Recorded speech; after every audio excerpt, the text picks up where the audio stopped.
కృతజ్ఞతలు, ప్రభు పేరిట ఆశీర్వాదాలు.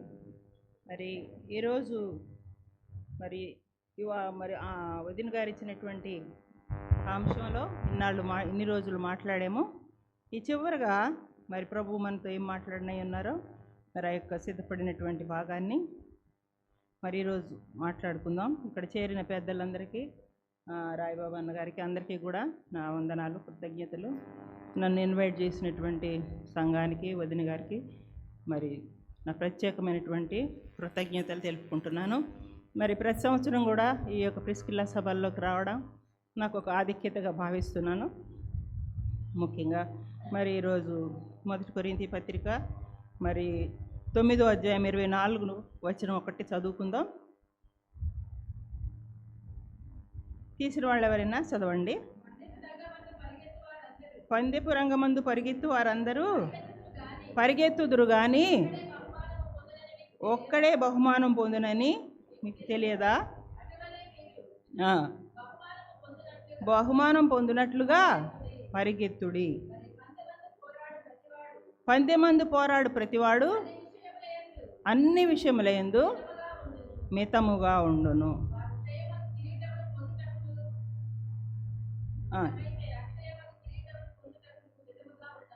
అదే చాలు. Thank you. మనం మన పరుగును ఓపికతో నియమ నిబంధనలతో కొనసాగించి ఆ పరుగును ముగించినప్పుడండి మనకు బహుమతులు అనేవి, కిరీటాలు అనేవి తప్పకుండా అక్కడ సిద్ధంగా ఉన్నాయి.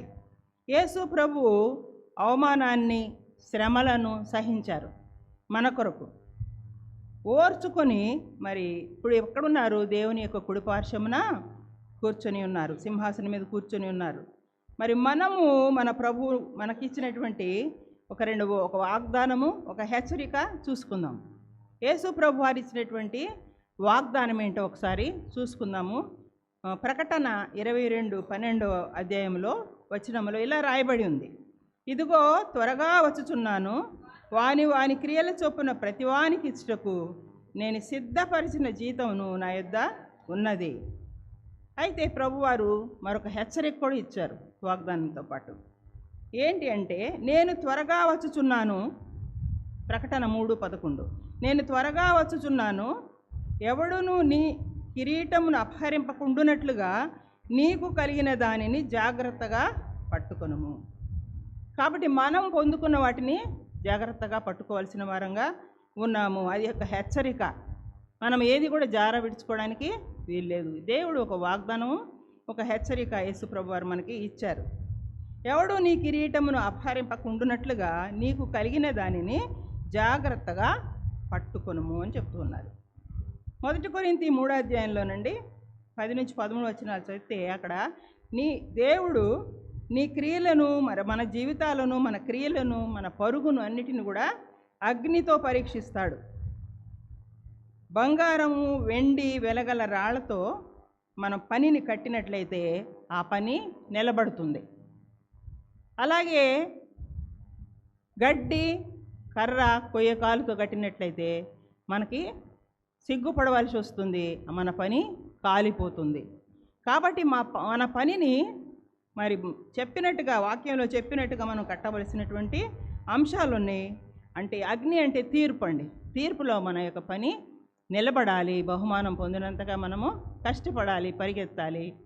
ఇక్కడ చూసినట్లయితే 10 అంశాలు క్లుప్తంగా మనం చూద్దాం. ఈ తీర్పులు ఏమిటి, మన బహుమానాలు ఏంటి అనేవి దేని మీద ఆధారపడి ఉన్నాయో చూసుకుందాం. మొట్టమొదటిది ఏంటంటే అండి, మనకు బహుమతి సంపాదించి పెట్టే మొదటి అంశం ఏంటంటే ఇతరులతో మనం వ్యవహరించేటువంటి తీరు, ఇతరులతో వ్యవహరించేటువంటి విధానం. మత్తయి సువార్తలో మరి యేసు ప్రభు వారి రీతిగా మాట్లాడుతున్నారు. 10వ అధ్యాయంలో 41-42 వచనాల్లో చదవకండి. ప్రవక్త అని ప్రవక్తను చేర్చుకునేవాడు ప్రవక్త ఫలమును పొందును, మరియు శిష్యుడని ఒకరికి నిడు చన్నీళ్లు మాత్రము త్రాగనిచ్చును, వాడు తన ఫలము పోగొట్టుకొనడని మీతో నిశ్చయముగా చెప్పుచున్నాను. కాబట్టి మనము ఇతరులతో ఎలా వ్యవహరిస్తున్నాము అది మనము పరీక్షలో తేలుతుంది. మనం బహుమానాలు పొందినంతగా మనం పరిగెట్టాలి ఈ విషయంలో. రెండవది చూస్తున్నామంటే ఇతరుల పట్ల మనం చూపేటువంటి ప్రేమ. మరి ముఖ్యంగా సంఘంతో, సంఘంలో ఉన్న సహ విశ్వాసులతోటి, బంధుమిత్రులతోటి మనం యొక్క ప్రేమను ఎలా పంచుతున్నాము. హెబ్రీ పత్రికలో 6:10 ఏమంటారంటే, మీరు చేసిన కార్యమును మీరు పరిశుద్ధులకు ఉపచారం చేసి ఇంకనూ ఉపచారం చేయుటను బట్టి చేయుచుండుట చేత తన నామమును బట్టి చూపిన ప్రేమను మరచుటకు దేవుడు అన్యాయస్తుడు కాడు. మనం చేసిన దానికి ప్రతిఫలం తప్పకుండా దేవుడిచ్చేవాడుగా ఉంటాడండి. కాబట్టి తప్పకుండా మనం ఏం చేయాలి? ప్రేమ సత్కార్యాలు మన సంఘంలో, మన కుటుంబంలో, మన జీవితాల్లో కనపడాలి. అవి మనకి బహుమతిని తెచ్చిస్తాయి. ఏదో ఆశించి ప్రేమించటం కాదు, కానీ మనము దేవునికి లెక్క అప్పచెప్పాలి. కాబట్టి తప్పకుండా మనము సహ విశ్వాసులతోటి సరిగా ప్రవర్తించడం నేర్చుకోవాల్సిందిగా కోరుతూ ఉన్నాం. అట్లాగే మూడవది ఏంటంటే, ఇతరులపై మనకున్న అధికారాన్ని ఉపయోగించే విధానం. హెబ్రీ పత్రికలో 13:17 ఏం చెప్తారంటే, మీపైని నాయకులుగా ఉన్నవారు లెక్క ఒప్పచెప్పవలసిన వారి వలె మీ ఆత్మలను కాయిచున్నారు. వారు దుఃఖముగా అప్పని చేసిన ఎడల మీకు నిష్ప్రయోజనమగును కనుక దుఃఖంతో గాక ఆనందంతో చేయనట్లు వారి మాట విని వారికి లోబడి ఉండుడి. ఇది ఒక హెచ్చరికగా మనం తీసుకోవాలండి. మన పైన నాయకులుగా ఉన్న వారికి మనం ఏం చేయాలి? లెక్క అప్పజెప్పవలసిన వారి వల్ల ఉన్నాం. మరి మన ఆత్మలను కాయిచున్నారు కదా, మరి వారు దుఃఖంతో ఆ పని చేస్తే మనకేమవుతుంది? ప్రయోజనం కలగదు, నిష్ప్రయోజనము అవుతుంది. కాబట్టి మనము తప్పకుండా అధికారం చేసేటువంటి వారిని, అధికారంలో ఉన్నవారికి మనం ఏం చేయాలి? లోబడి ఉండాలి. దుఃఖంతో కాకుండా ఆనందంతో మనం వారి యొక్క లోబడి ఉండాలి. దుఃఖంతో కాదు, పంతంతో కాదు, అయ్యో వీళ్ళకి లోబట్టం ఏంటి అని కాదు, కానీ సంతోషంగా మనం వాళ్ళకి లోబడి వాళ్ళ అధికారానికి ఒప్పుకునే వారంగా ఉండాలి. యాకోబు భక్తుడు ఏమంటాడంటే 3:1 నా సహోదరులారా, బోధకులమైన మనము మరి కఠినమైన తీర్పు పొందుదామని తెలుసుకొని మీలో అనేకులు బోధకులు కాకుడి. అంటే మన యొక్క నాలుక ఏం చేస్తుందంటే, ఏదో ఒక మాటలని సంఘాన్ని, సేవని, పరిచర్యని పాడు చేస్తుంది. సహోదరులారా, మనం ఒకరు కఠినమైన తీర్పు పొందుదామని తెలుసుకొని అనేకులు బోధకులు కాకుడి. బోధ చేసేటప్పుడు ఏవో మాటలు దొర్లుతాయి.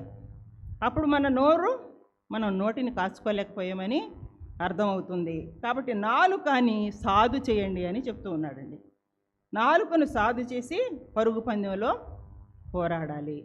నాలుకని అన్నిటికీ కూడా మూలము. యాకోబు భక్తుడు నాలుక గురించి చాలా విషయాలు చెప్పారనమాట. అది సర్వ ప్రపంచానికి చిచ్చు పెడుతుందంట, మన నోరు, మన నాలుక, మన మాట్లాడేటువంటి మాటలు. కాబట్టి మన నాలుకను మనము అదుపులో ఉంచుకొని సేవకులకు లోబడి మన సత్కార్యాలు చేస్తూ ముందుకి సాగాలి. తర్వాత ఎఫెసీ పత్రిక 6:4 ఎవరన్నా చదవండి. 6:9 కూడా యజమానులకు చెప్తూ ఉన్నాడు.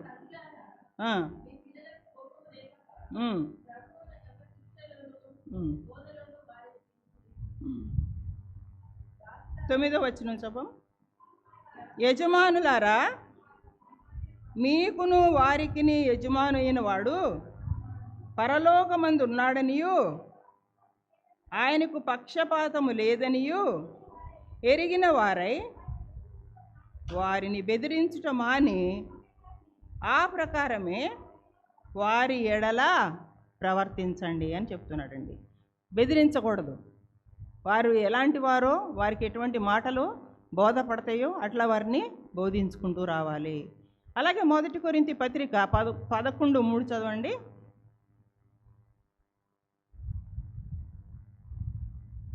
అక్కడ ఏం రాయబడిందంటే, ప్రతి పురుషునికి శిరస్సు క్రీస్తనియు, స్త్రీకి శిరస్సు పురుషుడనియు, క్రీస్తునకు శిరస్సు దేవుడనియు మీరు తెలుసుకోవాలి. ఈ విషయాలన్నీ మనం అర్థం చేసుకుంటానికి కష్టంగా ఏమీ లేవండి. మనం తెలుసుకొని లోబడాలి. మరి పురుషుడు మరి భార్యకు శిరస్సు ఉన్నాడు కాబట్టి భార్య ఏముండాలా? లోబడి ఉండాలా. దేవుడు ఎవరికి శిరస్సు? క్రీస్తు ప్రభు వారికి శిరస్సు అన్నారు. మరి మూడవదిగా చూస్తూ ఉన్నాము, దేవుడు మనకు అనుగ్రహించినటువంటి సామర్థ్యాలు ఉంటాయి, తర్వాత వరాలు ఉంటాయి, తలాంతులు ఉంటాయి. వీటిల్ని ఉపయోగించే విధానము ఏంటి? లూకా 19వ అధ్యాయంలో యేసు ప్రభువారు ఒక ఉపమానం చెప్పారు. 16వ వచనం నుంచి 23 వరకు చూస్తే అక్కడ మీనాల గురించినటువంటి ఉపయోగం అండి. అక్కడ ఇక్కడ ఏమంటున్నాడంటే, అయ్యా నీ మీన వలన 10 మీనాలు లభించినని చెప్పగా అతడు, ఫళ మంచి దాసుడా, నీవు ఈ కొంచెములో నమ్మకముగా ఉంటేవి గనుక 10 పట్టణముల మీద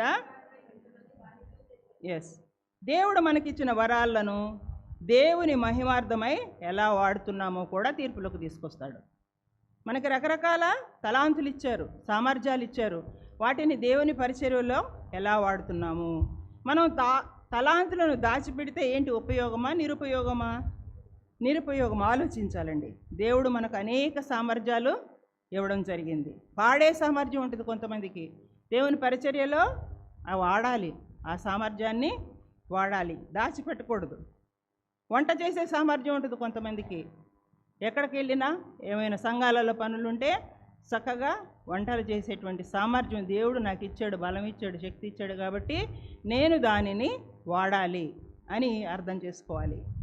ఉపచారం చేసే సామర్థ్యం ఉంటుంది కొంతమందికి. వచ్చిన వాళ్ళకి సహాయపడటము, వృద్ధులకు తోడుగా ఉండడము, అవసరతల్లో ఉన్న వారికి ఏ సహాయం కావాలో చేయడం, ఉపచారం చేయాలండి. అలాగే కొంతమందికి బోధించే సామర్థ్యం ఉంటుంది, కొంతమందికి కౌన్సిలింగ్ చేసే సామర్థ్యం ఉంటుంది. ఆ సామర్థ్యాలన్నీ కూడా దేవుని కొరకు మనము సంఘంలో వాడాలి. మనం వెళ్ళిన ప్రతి చోట కూడా అవసరమైన చోట మనం వాడుకున్నప్పుడు వాటిని దాచిపెట్టుకోకూడదు అనమాట. ఇంకా ఏముందంటే ఇరుగు పొరుగు వారితో కొంతమందికి సంభాషించేటువంటి సామర్థ్యం ఉంటుంది. చాలా చక్కగా సంభాషించే సామర్థ్యం ఉంటుంది. ఆ సామర్థ్యము ఎక్కడికి తీసుకెళ్తుంది? ప్రభు దగ్గరికి నడిపించడానికి ఆ సామర్థ్యాన్ని వాడచ్చు. ఇరుగు పొరుగు వారితో, చుట్టుపక్కల వారితో ట్రైన్లో కూర్చుంటే ఎక్కడున్నా సరే మనకి మాట్లాడే సామర్థ్యం, కొంతమందికి సంభాషణ చేసే సామర్థ్యము ఉంటుంది. అది కూడా ప్రభు మహిమార్థమై వాడాలి. కొంతమంది భర్తకు సహాయపడే విషయంలో, పిల్లల్ని పెంచే విషయంలో మంచి సామర్థ్యాలు కలిగిన వారుగా ఉన్నారు. వాటిని ఎలా ఉపయోగిస్తున్నాం? మనం ప్రేమతో ఉపయోగిస్తున్నామా, బలిమితోనా అని మనం ఒకసారి ఆలోచన చేసుకోవాలండి. మరి తబిత అనేటువంటి స్త్రీ, తనకి ఏం వరం ఉంది? బట్టలు కుట్టేటువంటి వరం ఉంది. ఆమె ఏం చేసింది? ఆ యొక్క వరాన్ని, సామర్థ్యాన్ని, ఆమెకున్న సమయమంతా కూడా స్త్రీలకు, విధవరాళ్లకు ఎక్కువగా, యొప్పేలో ఎక్కువ విధవరాళ్ళు ఉండేవారు, వాళ్ళందరికీ కూడా కుట్టి ఇవ్వడం జరిగిందండి. ఆమె సామర్థ్యాన్ని దాచిపెట్టుకోలేదు, ఆమె బలాన్ని దాచుకోలేదు. కాబట్టి మనము ఇక్కడ నమ్మకంగా పనిచేస్తున్నామా లేదా? అపోస్తల కార్యం 9:39 తర్వాత చదవండి. తర్వాత చూసినట్లయితే 4వది ఏంటంటే అండి, దేవుడు మన ధనాన్ని వినియోగించే విధంలో కూడా, మనం ఖర్చు పెట్టే పద్ధతి కూడా మాట్లాడుతూ ఉన్నారు. ఇహలోకమందు ధనవంతులైన వారు గర్విష్ఠులు కాకుండా అస్థిరమైన ధనమునందు నమ్మిక ఉంచక సుఖముగా అనుభవించుటకు సమస్తమును మనకు ధారాళముగా దయచేయు దేవుని యందే నమ్మిక ఉంచుడని ఆజ్ఞాపించుము. దేవుడు మనకిచ్చిన ధనం విషయంలో మన పరుగు నమ్మదగినదిగా ఉందా? ఈ యొక్క వాక్య భాగం 1 తిమోతి 6:17-19 ఉంటుందండి. అయితే మనము ధనం విషయంలో నమ్మకంగా ఉన్నామా? మన పరుగు నమ్మకంగా ఉందా? ధనాన్ని మనము ఇతరులకు సహాయం చేయడానికి, పరిచర్యకి ఇవ్వడానికి, ఆపదలు కష్టాల్లో ఉన్న వాళ్ళకి ఇవ్వడానికి ధనవంతులు కావక్కర్లేదు. మనం సహాయం చేయాలి అంటే ధనవంతులము, బిలియనీర్సము కావక్కర్లేదండి. మనకున్న దాంట్లోనే సహాయపడే వారంగా ఉండాలని దేవుడు కోరుతూ ఉన్నాడు. దాన్ని బట్టి కూడా మనకు బహుమానాలు ఉంటాయి, కిరీటాలు ఉంటాయి. తర్వాత చూస్తే 5వదిగా మన సమయాన్ని ఎలా వాడుతున్నాము? సమయాన్ని దేవుని కొరకు వాడుతున్నామా, లోకం కొరకు, లోకపు పద్ధతుల కొరకు, లోకంలో విషయాలు మాట్లాడుకోవడం కొరకు వాడుతున్నామా? మన సమయాన్ని మరి ఎలా ఖర్చు పెడుతున్నామో, వృధాగా గాలికి కొట్టినట్టు అని చెప్తున్నాడు పౌలు కూడా కదండి. నేను గాలికి ప్రయాసపడలేదు. దేనికోసం ప్రయాసపడుతున్నాడు ఆయన? తనకున్నటువంటి బరువులన్నీ తొలగించుకొని మరి చివరి వరకు పరిగెత్తాను అంటున్నారు. దేనికోసం?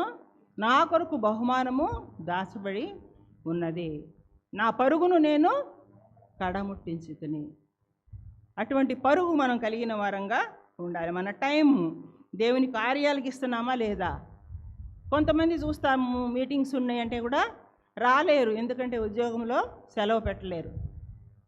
కొన్ని ప్రాంతాలకు వెళ్ళడానికి మాత్రం లీవులు పెట్టుకుంటారు, వివాహాలకి, ఊర్లకి, ట్రిప్పులకి, మరి ఎక్కడికన్నా పర్యటనకి వెళ్ళడానికి. కానీ మన సమయము వృధాగా గడుపుతున్నామా? దేవుని పరిచర్యకి ఇస్తున్నామా? మనం ఒక్క సెలవన్నా మనము పెట్టుకోగలుగుతున్నామా? మందిర పరిచర్య కొరకు సంఘములో సహవాస కూడికలు అవుతున్నప్పుడు పెట్టుకోగలుగుతున్నామా? మన టైము దేవునికి మనము లెక్క చెప్పాలండి. ఆ యొక్క పనిని, మరి ఆ టైంని, ఆ సమయాన్ని వాడే విషయంలో మన పరుగు ఏ రీతిగా ఉందో మనం అర్థం చేసుకోవాలి. సద్వినియోగం చేసుకుని మనం సమయాన్ని గడపాలి. రిడీమ్ యువర్ టైం అంటారండి. దేవుని కార్యాల కొరకు దేవునికి సమయము వాడడమే మన పరుగు తుదముట్టించడము. మరి ఇంకా ఏమిటి కనపడుతుందంటే, జ్ఞానులకి అజ్ఞానులకి తేడా ఉంది. అజ్ఞానులు ఏం చేస్తారు? సమయాన్ని వృధాగా పోనిస్తారు. మనం జ్ఞానం గురించి కూడా చాలా విషయాలు విన్నాం కదండి. మనం ఏమేమి విషయాలు విన్నాము? విశ్వాసమునందు సద్గుణము నేర్చుకున్నాము, సద్గుణమునందు జ్ఞానము, జ్ఞానమునందు ఆశానిగ్రహము, ఆశానిగ్రహమునందు సహనమును, సహనమునందు భక్తిని, దయను అమర్చుకునుడి. కాబట్టి ఇవన్నిటి విషయాల్లో కూడా మనం చూసాము. ఇక్కడ చెప్తున్నాడు సమయాన్ని మనము సద్వినియోగం చేసేయాలి. అజ్ఞానంగా సమయాన్ని వృధా చేస్తే మనకేం దొరకదండి? బహుమానం అనేది దొరకదు. కాబట్టి ఇంకొక విషయంలో కూడా మనం దేవునికి లెక్క చెప్పాలి. ఏంటంటే, మన పాప ప్రాచీన స్వభావాన్ని ఎలా నియంత్రించుకోవాలో అదే దాని మీద ఆధారపడి ఉంటుందండి. మనం ప్రాచీన స్వభావాన్ని ఇంకా మళ్ళీ మళ్ళీ బయటికి తీసుకొస్తున్నామా? కోపము, అసూయ, పగ, ద్వేషము ఒకప్పుడు ఉండేవి. ప్రభువుని తెలుసుకున్న తర్వాత ఆ పాప ప్రాచీన స్వభావం మీద మనము అధికారం కలిగి ఉన్నామా? మళ్ళా అది తిరిగి రాకుండా దాని విషయంలో కూడా దేవుడు లెక్క అడుగుతాడండి. కాబట్టి మన ప్రభువారు మరి మనం నమ్మినప్పుడు ఆయన మనల్ని క్షమించారు, రక్షించారు, కడిగారు. మన పాప ప్రాచీన స్వభావాన్ని మనం ఏం చేయాలి? మళ్ళా పైకి కనపడనీయకుండా దాని మీద మనకి అధికారం కలిగి ఉండాలండి. మరి ప్రభువారు మన యొక్క మన పాపాలు, భూత వర్తమాన భవిష్యత్ కాల పాపాలన్నింటినీ కూడా ప్రభువారు క్షమించారు. ఆ క్షమాపణ పొందుకున్నటువంటి మనము పాపము యొక్క దుష్ఫలితాల నుండి మనకి రక్షణ దొరికింది. కాబట్టి మనం ఏం చేయాలంటే, ప్రాచీన పాప స్వభావాన్ని మనం బ్రతికినంత కాలం కూడా అది ఉంటూనే ఉంటుంది. కాబట్టి ఇది మనలను దేవుని వైపు తిరుగుబాటు చేసే విధంగా చేస్తుంది. కాబట్టి ఎప్పటికప్పుడు పాప ప్రాచీన స్వభావాన్ని మనం అధిగమించే వాళ్ళంగా, జయించే వాళ్ళంగా ఉండాలి అని ప్రభువు కోరుకుంటూ ఉన్నారు. 1 కొరింథీ పత్రికలో 9:27లో ఏమంటారంటే, అక్కడ మన శరీరాలను నలగొట్టుకోవాలి. ఆయన ఏమంటున్నాడు? నా శరీరమును నలగగొట్టుకుంటున్నాను, పౌలు భక్తుడు అంటున్నారు. నేను తేలిక చేసుకుంటున్నాను. పరుగు పందెంలో గెలవాలంటే చాలా తేలికగా ఉండాలి. ఈ లోకము, లోకాశలు, నేత్రాశ, జీవపుడంబం అన్నీ మనం తగిలించుకుంటే పరిగెత్తగలమా? పరిగెత్తలేము. అలాగే పాప ప్రాచీన స్వభావం కూడా మనల్ని ఏం చేస్తుంది? ఈ యొక్క విశ్వాస పరుగును పరిగెత్తనీయదు, ఏదో రీతిగా ఆపడానికి చూస్తుంది. అవన్నీ మనం ఏం చేయాలండి? ఇక్కడ వదిలిపెట్టేయాలి. మనకేం కావాలి? దేవుని దగ్గర బహుమానము కావాలి. గురి యొద్దకే మనం పరిగెత్తాలి. మనం ఒంటరిగా పరిగెత్తట్లేదు, మనతో పాటు సహ విశ్వాసులందరూ కూడా పరిగెడుతున్నారు. ప్రతి ఒక్కరు కూడా ఏం పొందుకోవాలండి? బహుమానము, కిరీటాలు పొందుకోవాలి. 7వదిగా దేవుని సంఘం పట్ల, దేవుని వాక్యం పట్ల మనం చూపించే నిబద్ధత ఏంటి? మనం ఎలా ఉన్నాము? 1 పేతురు 5:2-4 చదవండి.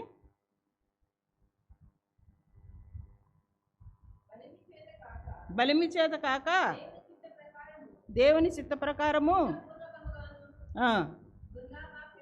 దుర్లాభాపేక్షతో కాక సిద్ధ మనస్సుతోనూ దేవుని మందను పై విచారణ కర్తగా ఉండి వారిని కాయుడి అని చెప్తూ ఉన్నాడండి. దేవుని సంఘం పట్ల, దేవుని వాక్యం పట్ల మరి దైవ జనులు, దైవ సేవకులు, మరి ఇక్కడ ఉన్న సేవకురాండ్రందరూ కూడా ఒక నిబద్ధత కలిగిన వారుగా ఉండి ఈ పరుగు పందెంలో పరిగెత్తాలండి. దేవుని సేవకులుగా దేవుడు అప్పగించినటువంటి మందను మరి దేవుని వాక్యంతో మనం ఏం చేయాలి? పోషించాల్సిన బాధ్యత మన మీద ఉంది. దేవుని వాక్యం పోషించాలి, దేవుని వాక్యం చేత వాళ్ళని బలపరచాలి అంటే ముందుగా మనకేం తెలిసి ఉండాలా? వాక్యము తెలిసి ఉండాలా. ప్రతిరోజు వాక్య ధ్యానం చేసేవారంగా ఉండాలా. నమ్మకంగా మందను కాసేవారంగా ఉండాలా. పురుషులు మరి సేవకులుగా ఉన్నప్పటికీ స్త్రీలు ఎక్కువగా బాధ్యత తీసుకోవచ్చు.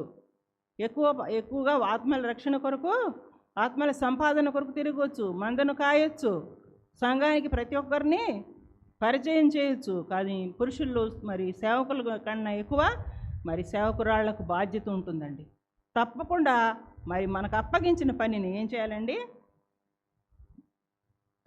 మందను బోధించడానికి వాక్యానికి విధేయత మనము చూపించాలి. మనం చూపించినప్పుడు మన ప్రవర్తన చూసి, మన పరుగు చూసి ఇతరులు కూడా ఏమవుతారండి? దేవుని వాక్యానికి విధేయత చూపిస్తారు. అంతేకాదు భిన్నమైన బోధలను గుర్తించగలిగేటువంటి జ్ఞానాన్ని మనం పొందుకోవాలి.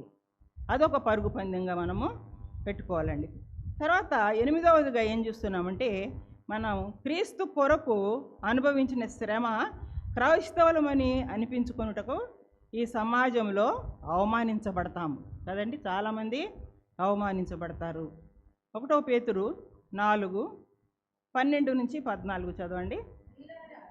వీళ్ళారా మిమ్మును శోధించుటకు మీకు కలుగుతున్నటువంటి అగ్ని వంటి మహాశ్రమల గురించి ఏదో ఒక వింత సంభవించినట్టు ఆశ్చర్యపడకుడి. మహానందముగా సంతోషముతో క్రీస్తు శ్రమలలో పాలివారైనంతగా సంతోషించుడి. కాబట్టి మనకి ఈ శ్రమ వచ్చినప్పుడు ఏముండాలా? సంతోషం ఉండాలా. దుఃఖముఖులై ఉండకూడదు. మరి పరుగు నుంచి తప్పించుకొని వెళ్ళిపోవడానికి చూడకూడదు. కొన్నిసార్లు ఎన్నో చోట్ల కొట్టబడుతుంటారు. మరి ఐఎం మిషనరీస్ కానీ, ఎఫ్ఎంపిబి మిషనరీస్ కానీ, మరి ఇతర ప్రాంతాలకు వెళ్ళినప్పుడు ఎన్నో కష్టాలు పడతారండి సేవకులు. వాళ్ళ కుటుంబాలు వదిలిపెట్టి, వాళ్ళ సౌకర్యాలు వదిలిపెట్టి అడవి ప్రాంతాలకు వెళ్ళి ఏమాత్రము నాగరికత తెలియనటువంటి అనాగరికల మధ్యలో వాళ్ళతో పాటు ఉండి వాళ్ళ భాష నేర్చుకుని మరి ఒక్కోసారి వాళ్ళతో కొట్టబడతారు. ఒక్కోసారి మీరు ప్రార్థన చేశారు కాబట్టి మా ఆవు పాలేయలేదు అని చెప్పాడంట ఒక ఆయన. అంటే వాళ్ళ అనాగరికులు, వీళ్ళు ఏదో మంత్రాలు చేస్తాకొచ్చారు అనుకుంటున్నారు.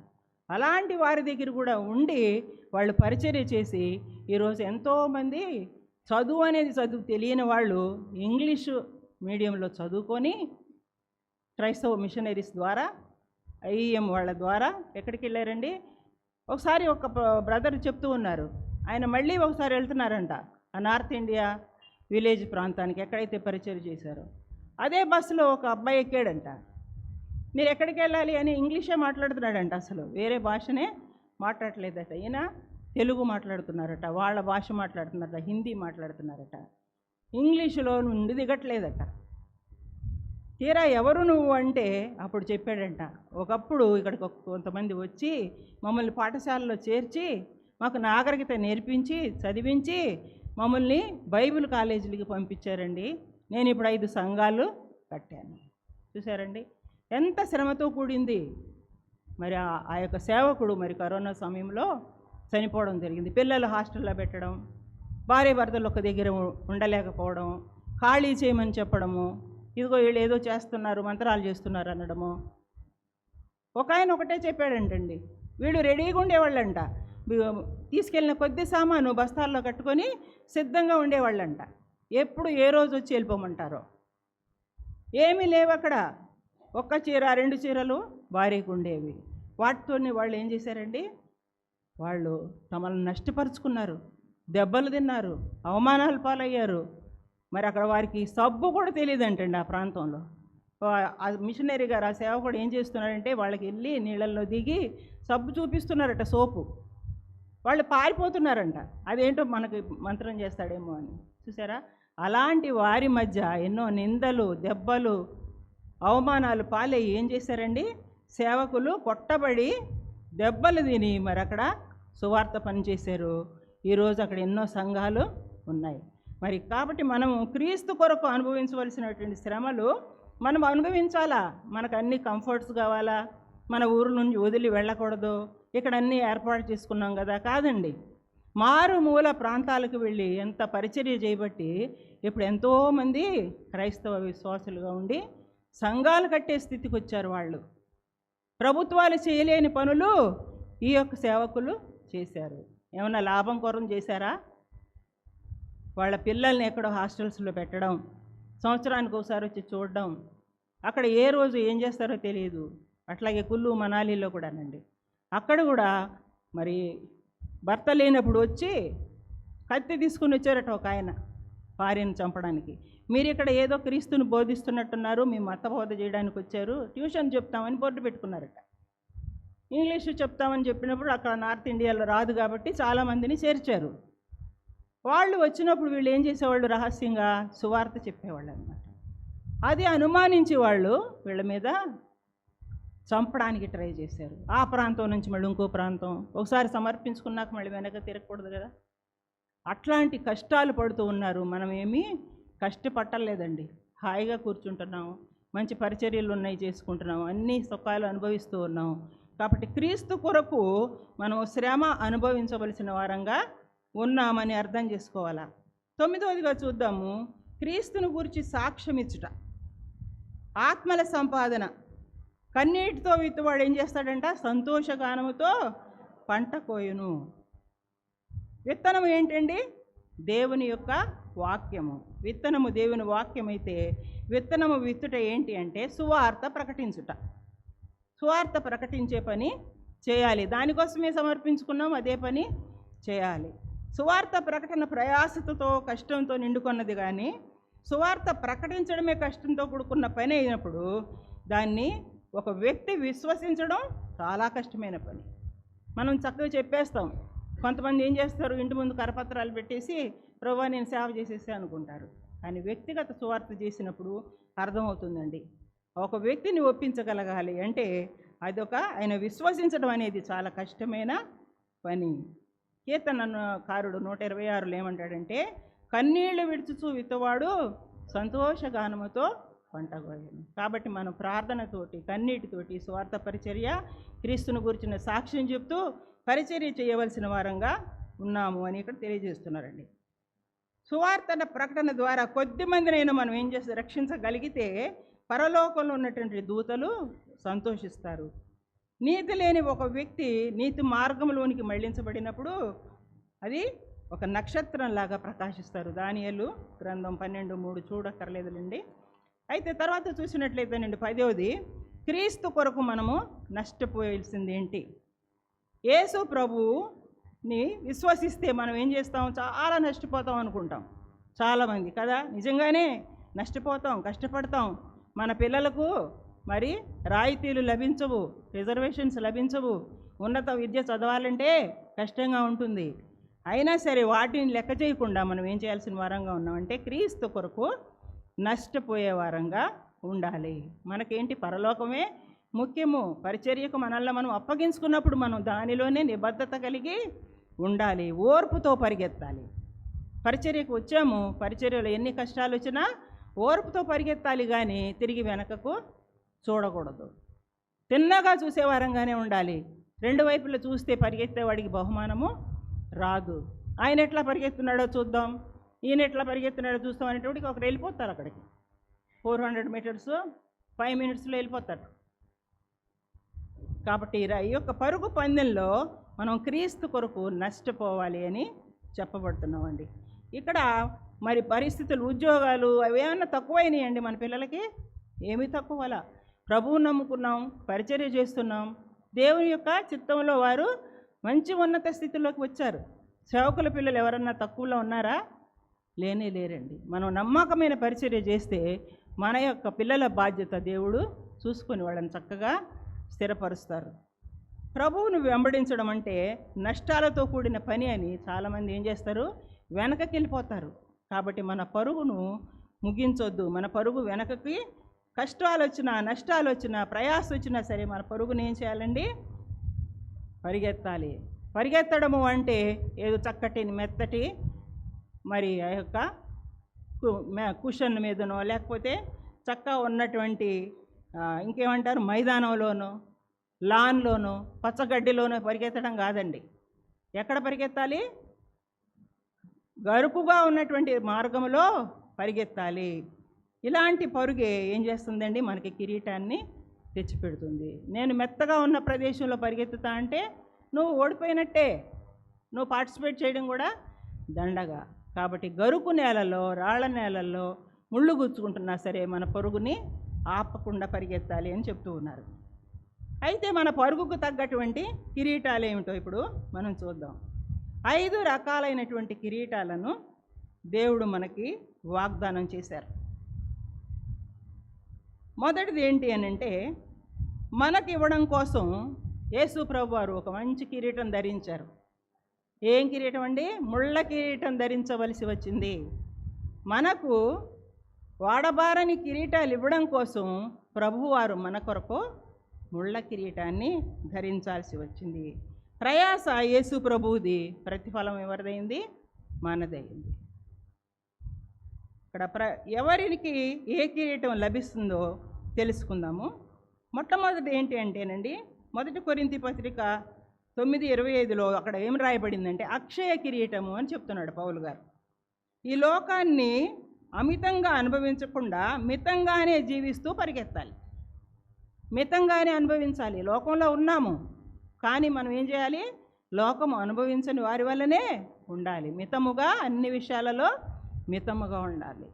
ఆహార విషయాలలో మరి మన యొక్క మరి బట్టలు ధరించే విషయంలో అన్ని విషయాల్లో కూడా మనం మితంగా ఉంటేనే మనకు మరి షరతులు విధించబడ్డాయండి. ఇక్కడ దైవ భయముతోటి, క్రమశిక్షణతోటి, పరిశుద్ధతతోటి మరి పరిగెత్తే వారికి తప్పకుండా ఏమి ఇవ్వబడుతుంది, అక్షయ కిరీటము వాగ్దానము చేయబడింది. ఇక్కడ మనము క్రమశిక్షణ అవసరము. దేవుని వాక్యం విషయంలో మనం క్రమపరచుకోవడము అవసరము. అంతేకాకుండా పరిశుద్ధత ఉండాలి.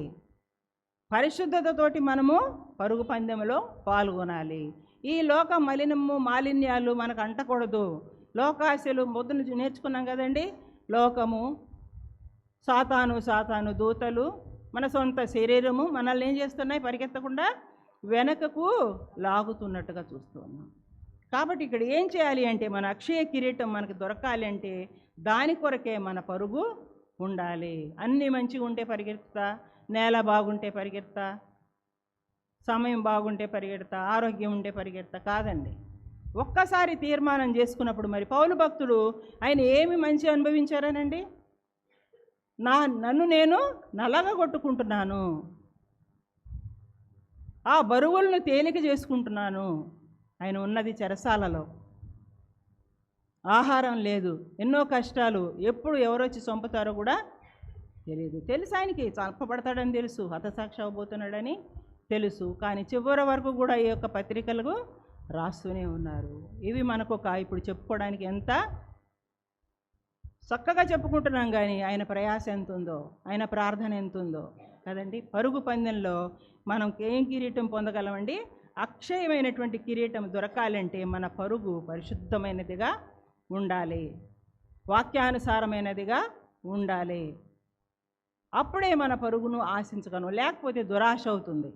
నేను సేవ చేసే కదా, నేను ఇన్ని ఆత్మలు సంపాదించే కదా, నేను నా పరుగును నేను కూడా ముగిచ్చేసి ఆయన కూర్చుంటామా? ఇప్పుడు ఆరోగ్యాలు ఉన్నాయి, వయసు ఉంది, ఇప్పుడు పరిగెత్తేటువంటి వయసు పరిచర్యకు. వృద్ధులైన వారు ఎంతమందో ఇంకా ఊర్లు తిరుగుతున్నారు, పరిచర్య చేస్తున్నారు. అనారోగ్యాలు ఉన్నా సరే వెళ్ళి వాక్యం బోధిస్తూ ఉన్నారు. రోడ్లు బాగున్నా లేకపోయినా వెళ్తూ ఉన్నారు. మరి మనకేమైందండి? మనకు అన్నీ సౌకర్యాలు ఉన్నాయి, బస్సులు ఉన్నాయి, ట్రైన్లు ఉన్నాయి, తీసుకెళ్ళడానికి భర్తలకు బండ్లు తీసుకొస్తారు, కొంతమంది కారులు ఉన్నాయి. ఎట్లన్నా వెళ్ళొచ్చు, పరిచర్య చేయాలి, ఈ పరుగు పందెంలో నేను గెలుచుకోవాలి, అక్షయ కిరీటాన్ని నేను పొందాలి అని ఆశ ఉన్నట్లయితే. తర్వాత ఫిలిప్పీ 4:1 చదవండి.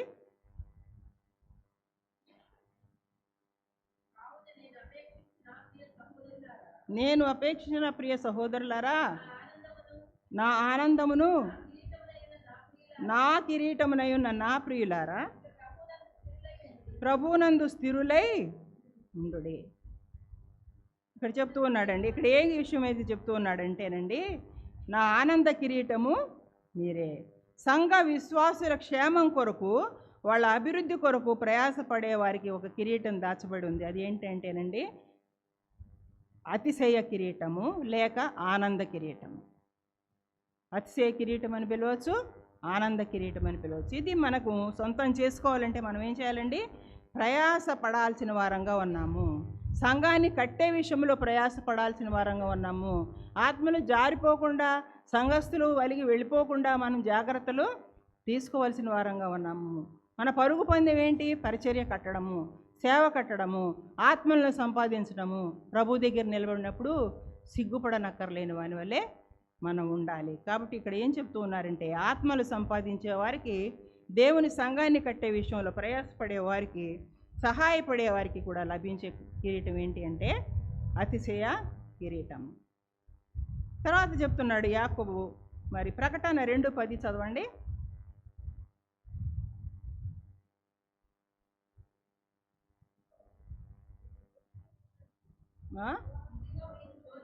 ఇదిగో మీరు శోధింపబడుకుంటున్నట్టు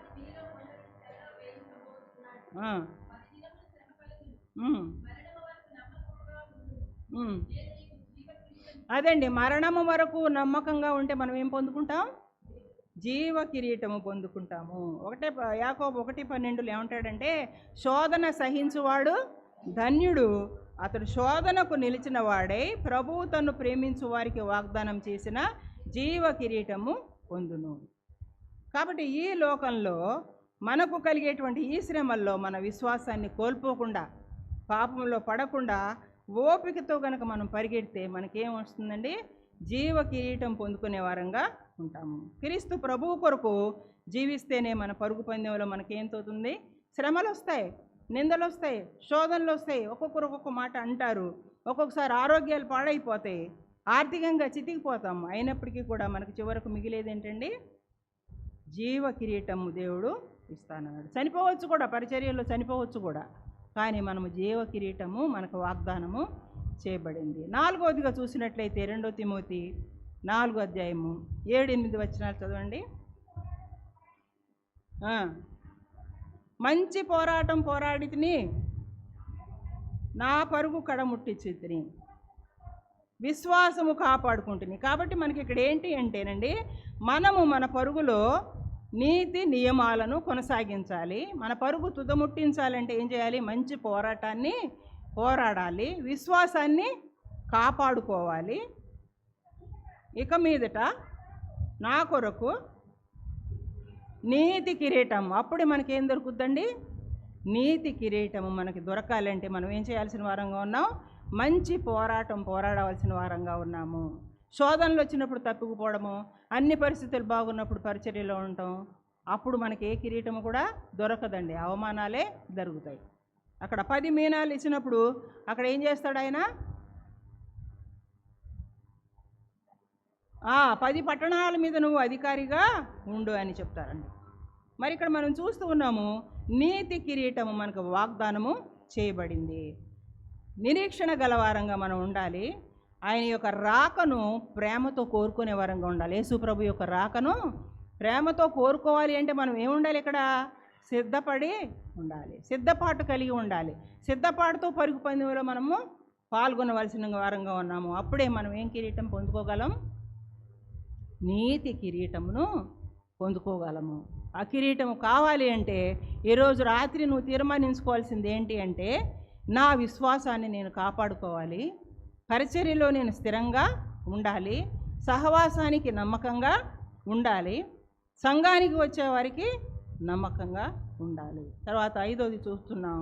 1 పేతురు 5:1-4 చూడండి.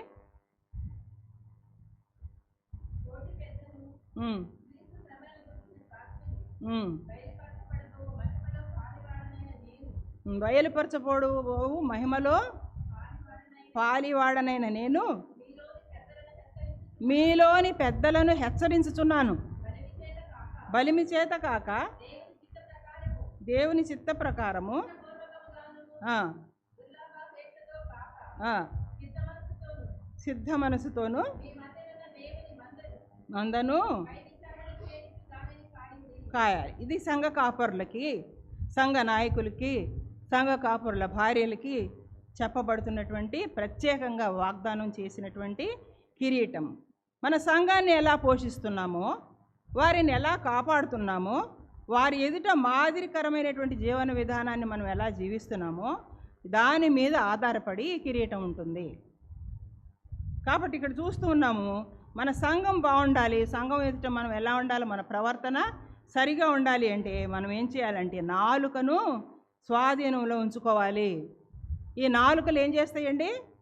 సర్వ ప్రపంచానికి చిచ్చు పెడతాయి. ఏం చేస్తుంది? ఇంకేమంటున్నాడు నాలుక గురించి? అగ్ని వంటిది కదండి, కాలిపోతుంది. ఇప్పుడు కార్చిచ్చు అక్కడ అంటుకుంది కదా కాలిఫోర్నియాలో, అట్లా వంట పెట్టేస్తుంది అనమాట అండి. నాలుకతోటి ఎన్నో మాటలు అంటాం. ఆ నాలుగుతో మాట్లాడిన మాటల వల్ల ఎంతోమంది చనిపోయిన వాళ్ళు ఉన్నారు, ఒక్క నిమిషంలో ప్రాణాలు తీసేసుకున్న వాళ్ళు ఉన్నారు. నాలుకలు స్వాధీనంగా ఉంచుకోవడమే దేవుడు మన నుంచి కోరుతున్నాడండి. ధనాపేక్ష లేని వారుగా, స్వార్థ ప్రవర్తన లేని వారుగా ఉండి ప్రేమతో, విశ్వాసంతో, నిరీక్షణతో కూడిన జీవన విధానాన్ని మనం ఏం చేయాలి? సంఘం ఎదుట ప్రదర్శించాలి. అంటే ప్రదర్శించడం అంటే లోపల ఒకటి బయట ఒకటి కాదండి. వాళ్ళ ముందు ఒకలాగా, ఇంట్లోకి వెళ్ళి ఒకలాగా కానే కాదు. మనం ఏం చేయాలి అంటే మన జీవన విధానాన్ని ప్రభు దగ్గర పరీక్షించుకోవాలా. మనలో ఏం తప్పులు ఉన్నాయి, సంఘానికి వ్యక్తులు రాకుండా ఉండడానికి వాళ్ళు నిరాశ నిస్పృహలుగా ఏదో వచ్చి పోతూ ఉన్నారు అని అంటే మనలో ఏదో పొరపాటు ఉంది. నేను దాన్ని సరిదిద్దుకోవాలి. అప్పుడే నా పరుగు పందెంలో నేను మహిమ కిరీటాన్ని పొందుకోగలను అనే విషయం మనం అర్థం చేసుకోవాలి. జీవించి చూపించినప్పుడు అలాంటి వారికి ఏం దొరుకుతుందండి? మహిమ కిరీటము దొరుకుతుంది. అసలు మనం ఎందుకు కిరీటాలు సంపాదించుకోవాలి? ప్రకటన 4:9-11 చదవండి.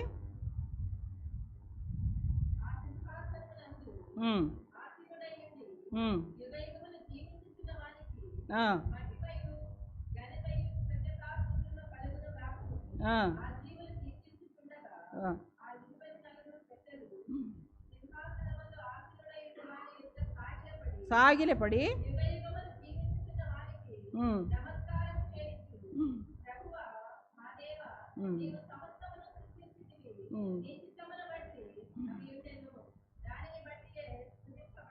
చాలు. మనలను పాపం యొక్క అధికారం నుండి, మరణ భయము నుండి, నరకాగ్ని నుండి మరి మనకేమిచ్చారండి? నిత్య నాశనం నుండి కూడా మనకి విడుదల కలిగింది. నిత్య జీవాన్ని మనకు ప్రసాదించి మనల్ని దైవ స్వభావములో పాలివారుగా చేయడానికి మనమైతే యోగ్యత లేనివారం, అయోగ్యులం, అపాత్రులం. అలాంటి వారిని యేసు ప్రభువారు మనల్ని ఉచితమైన రక్షణ ఇచ్చి రక్షించారు. మనం డబ్బులు పెట్టి కొనుక్కున్నది కాదు, అది మనం ఉచితమైనట్టుగా సంపాదించుకున్నాము, ఉచితంగా ఇవ్వాల్సిన వారంగా ఉన్నాము. అయోగ్యులమైన మనము యోగ్యులంగా చేయబడ్డాము, అపాత్రులమైన మనము దేవుని యొక్క ప్రేమకు పాత్రులుగా అయ్యాము. పాపాత్ములమైన మన కొరకు ఆయన ఏం ధరించవలసి వచ్చింది? ముండ్ల కిరీటం ధరించి శ్రమపడి సిలువలో తన రక్తం అంతటిని ధారపోసి, యేసు ప్రభు మనం చూసినప్పుడు ఏమంటామండి? మనం వట్టి చేతులతో వెళ్ళకూడదు. మనము ఆయన కష్టపడినటువంటి ఫలాలు మనమే, మన కోసమే ఆయన రక్తం చిందించారు, చనిపోయారు, ప్రాణం పెట్టారు, తండ్రి యొక్క చిత్తాన్ని నెరవేర్చారు. కాబట్టి మనం ఒట్టి చేతులతో వెళ్ళడానికి వీల్లేదు. ఆ గాయపరచబడినటువంటి రక్తాన్ని కార్చిన ఆయన పాదాల ఎదుటికి వెళ్ళి భక్తితో మనము కృతజ్ఞతతోటి కిరీటాలను ఆయన పాదాల వద్ద సమర్పించాల్సిన వారంగా ఉన్నాము. మన పరుగును ఓపికతోటి, భయభక్తులతోటి కొనసాగించి మన ప్రభువును మహిమపరిచే వారంగా ఉండాలని కోరుకుంటున్నామండి. మన పని ఒకరోజు కాల్చివేయబడుతుంది. మనం ఇంత సేవ చేస్తాం కదా, ఒకరోజు అగ్నితోటి కాల్చివేయబడినప్పుడు మన క్రియలన్నిటికీ కూడా అక్కడ ఏమిస్తాడు? దేవుడు జీతం ఇస్తాడండి. ఏ ఏ విషయాల్లో? మనం ఎలా పని కట్టాము, మన చేసే పనిని దేవుడు అగ్నితోటి కాలుస్తాడు, అంటే పరీక్షిస్తాడు. బంగారంతో కట్టామా, వెండితో కట్టామా, వెలగల రాళ్లతో కట్టామా అక్కడ మనం దేవుని యొక్క దగ్గర జీతం పుచ్చుకుంటాం. అదే కర్రతోటి, గడ్డితోటి, కొయ్యకాలుతోటి కడితే మన పని ఏమవుతుందండి? కాల్చివేయబడుతుంది. అంటే మనకు నష్టము కలుగుతుంది. కాబట్టి మనం నమ్మకంగా చేసిన క్రియలన్నిటికీ దేవుడు ఏమిస్తాడు? జీతం ఇస్తాడు అని చెప్తూ ఉన్నాడండి. కాబట్టి ఇక్కడ యేసు మరి ప్రభువారు మనకి ఇచ్చినటువంటి మరి యొక్క మాటలు, ఈ కొద్ది మాటల్ని దీవించాలని మరి ప్రార్థన చేస్తూ ఉంటున్నాను. మరి నాకు సమయం ఇచ్చినటువంటి వదిన గారికి వందనాలు. మరి అట్లాగే ఇక్కడ ఉన్న రాయబాబు అన్నకి, సంఘ పెద్దలకి, మరి ఇక్కడ వచ్చి ఆయా ఊర్ల నుండి వచ్చినటువంటి సిస్టర్స్ అందరికీ కూడా నా దేవుని పేరట కృతజ్ఞతలు చెల్లిస్తూ ఉన్నాను. మరి ఇంకా కార్యక్రమం ఉన్నందువల్ల మరి తొందరగా సమయాభావం వల్ల నేను ముగిస్తూ ఉన్నాను. నా కోసం, నా కుటుంబం కోసం, సంఘం కోసం ప్రార్థన చేయాలని మనవి చేసుకుంటూ ముగిస్తున్నాను.